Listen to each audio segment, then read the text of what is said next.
Hello and welcome. In today's exciting episode, I make a sequin jacket using the Vogue pattern 1536. It's perfect. Perfect, perfect, perfect. Perfect jacket. So I have loads of patterns that I want to use, loads and loads of them. I'm thinking next year I'll set a challenge for myself and try and do one mock-up a week. But anyway, so I'm also very short on time. Normally I leave myself at least 2 days, like the whole weekend, to do a jacket. And one of the very Chanel, vintage Chanel style or Karl Lagerfeld Chanel style ones definitely take a whole 2 days to do. But there's these lapel ones, the Butterick one and the other one just above, the New Look one. They're both kind of the same, but the Butterick one comes in a size 6, whereas the other one, the blue one, the smaller size there is a 10. So I think I'll do those two together. So I was thinking I'll do this green one here just because it's kind of simple. And with Bolero one, you don't have to have as much internal work. You do have to have a bit. I like that blue one too. Anyway, and the blazer. I'm getting distracted. I think I'll do the green one because it's kind of the simplest. And I did mean to do the collar and the lapels, but I ended up not having enough fabric. So as you know, I used the Burda 6123 to do the orange and navy one. And I'm really happy with the way that that one's turning out. It still needs the lining, which will probably be the next episode. And I have the sequin fabric, but I really wanted to use this bubbly one. So first I did try and cut out the Vogue 1536 with this fabric, but because the sleeves of the green jacket are a bit flared, it didn't fit on that. And then I did have this one, but I don't know, I just felt like the stripes were kind of wrong for this because the sleeves flare out, so they're not straight. And then I have the two really beautiful Chanel ones, this sort of caramels and white one, and then the other one in that's sort of more brown with all the different ribbons in there. But I'm kind of rushed with this jacket, and I like to use something that isn't too fabulous when I don't have much time. And when I'm using a really complex tweed, I like to take my time, and that way I get to enjoy it, because you only get to work with each tweed once. Well, twice, I guess, because you're doing the beading. Anyway, long story short, I decided to go with the sequin because it fit, and stupidly I thought it would take less time. But sequins, if you've never seen sequin fabric, yes, they make an absolute mess. I'm just showing you all the little sequins. You have to use your bluntest pair of scissors. I have a spare particular pair of scissors. This is the netting for the structural layer. I'm doing 2 layers of netting.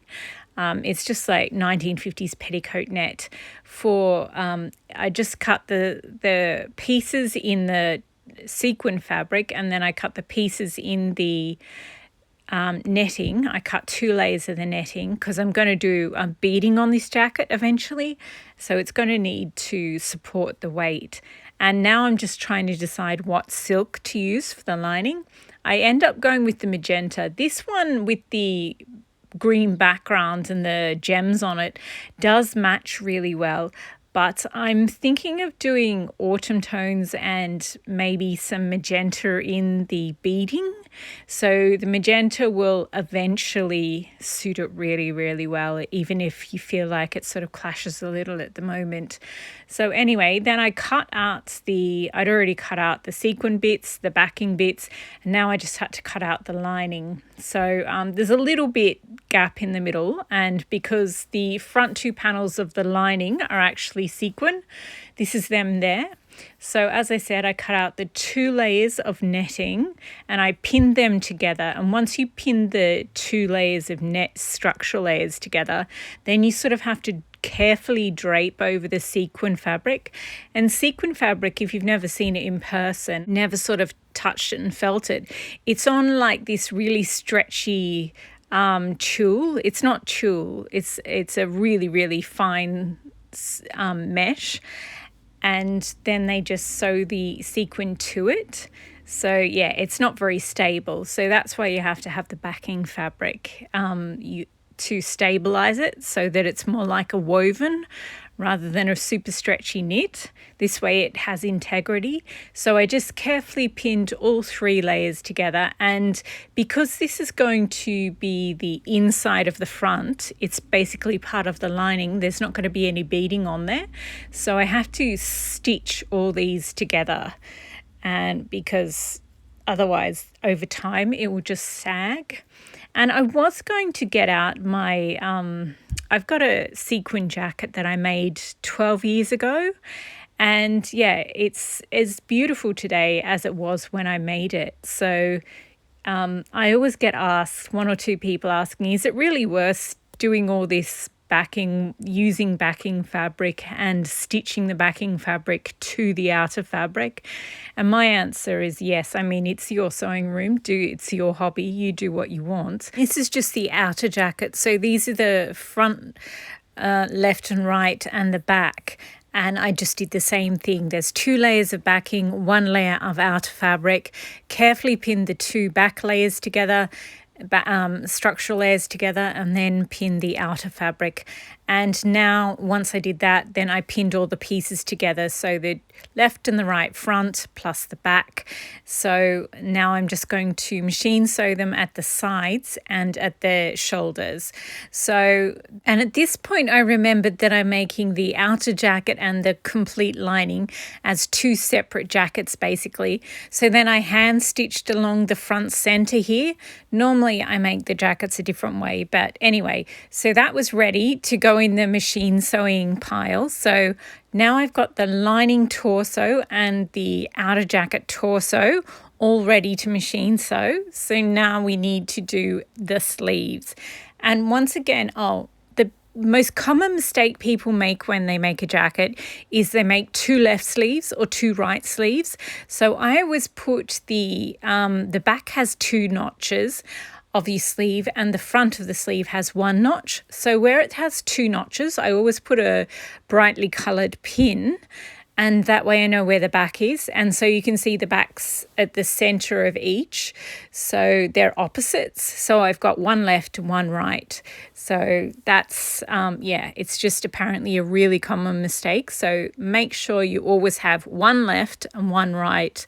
Don't accidentally put them the same way. They have to be mirror images of each other.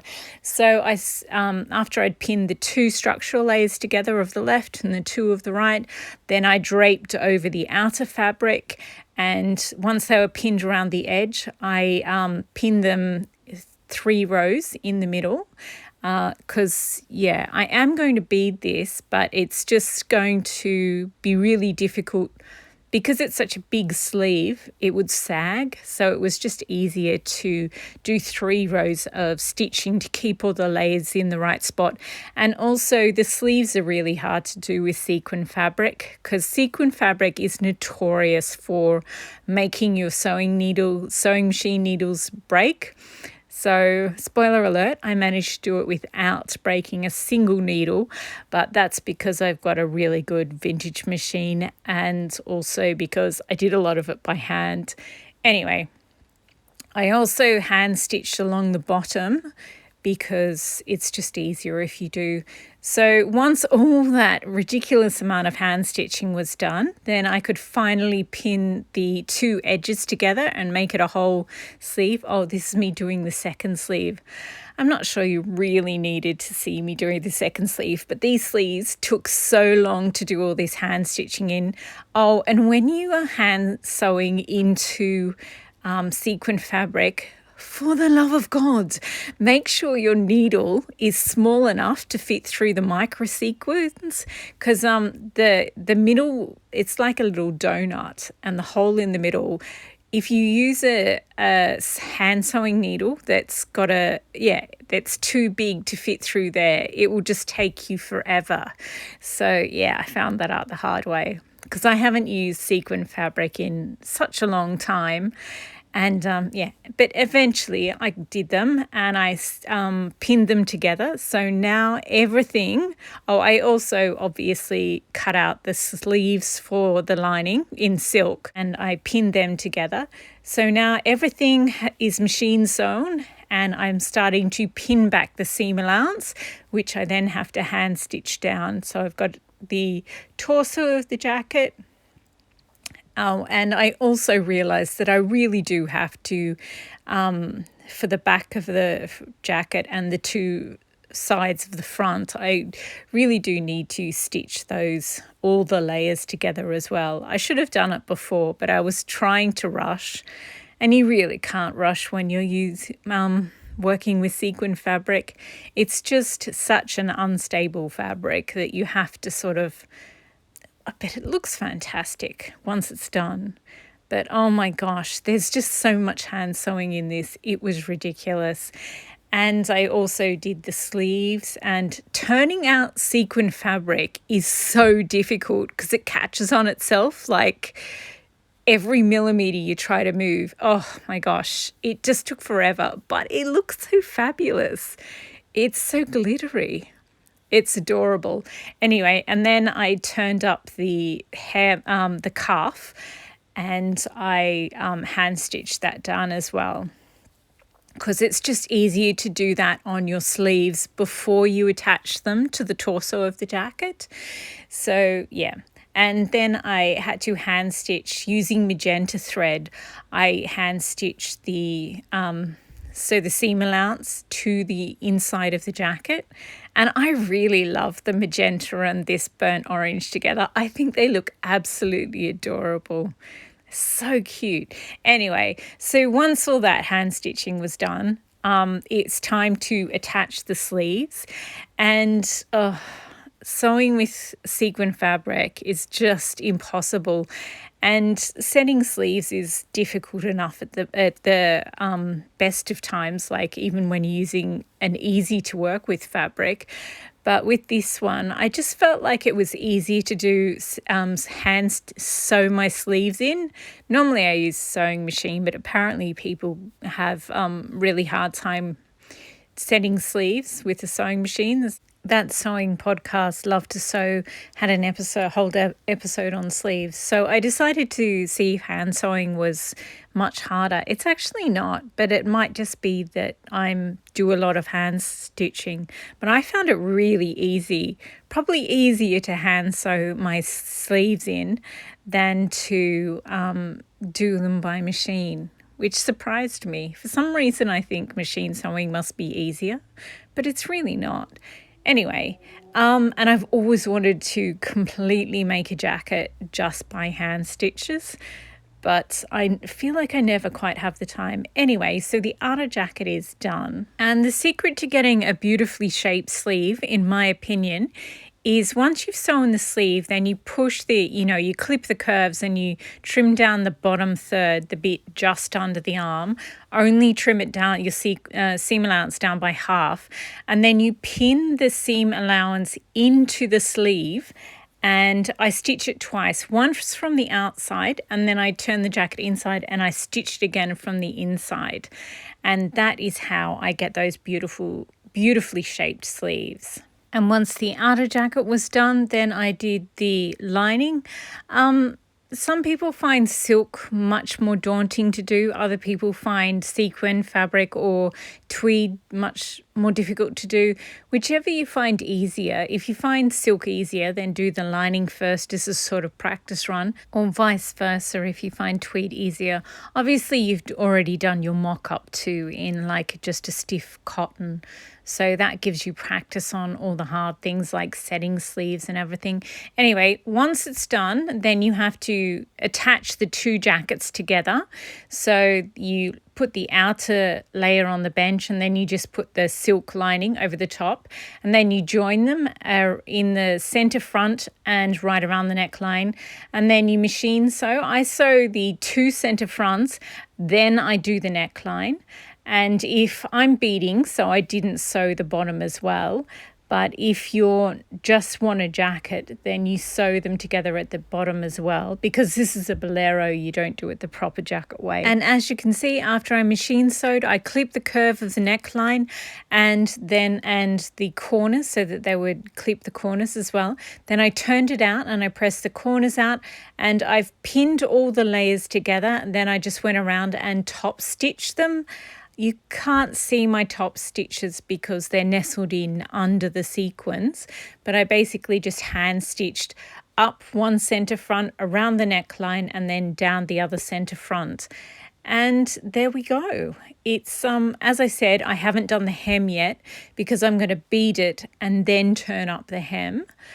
But apart from that, everything else is done. And I really love the way that this turned out. It's going to look better once it's got the weight of the beads on there. As I said, I put 2 layers of the netting underneath it, so it sits out a little further than it normally would, just because I did that. So it's sort of stiff as a board, but it'll hang really nicely. It'll drape beautifully once it's got a tiny bit more weight of those beads on there. So yeah, I'm really happy with it. I am a little disappointed that I didn't have enough fabric to do the version with the lapels and the collar, but I'll hunt around in my fabrics and find one that's a little bit wider, and I'll do the version with the collar and lapels because I really like that. And I think it sort of balances out the flared extra long sleeves. But yeah, I like this jacket. I like it more than I thought I would because it was so frustrating doing the sequins and all the hand sewing. But I like the way it turned out. Anyway, that is it for this video. Thank you very much for watching. I hope that's been enjoyable or informative. It was very frustrating for me, but on the bright side, I did hand stitch in those sleeves. Gold star for me. I really thought it would be more difficult to hand stitch in sleeves because I haven't done it in such a long time. I guess I'm probably better at hand sewing now. Anyway, love the way that it turned out, and I'm not sure what beads I'm going to use on there. I do have quite a few burnt orange ones and sort of magenta. So I'm not sure. And brown, I don't know. I like the idea of autumn tones, but I also love that magenta lining and I want to maybe play on that. Maybe. But it's also just nice to have a hidden silk lining that's in a surprising colour. I do like that about a lot of my jackets. Anyway, thank you very much for watching. And I hope you've been inspired to maybe make a sequin jacket. It is incredibly frustrating, but I really love this one, and I suspect I'll love it even more when I bead it. Happy sewing!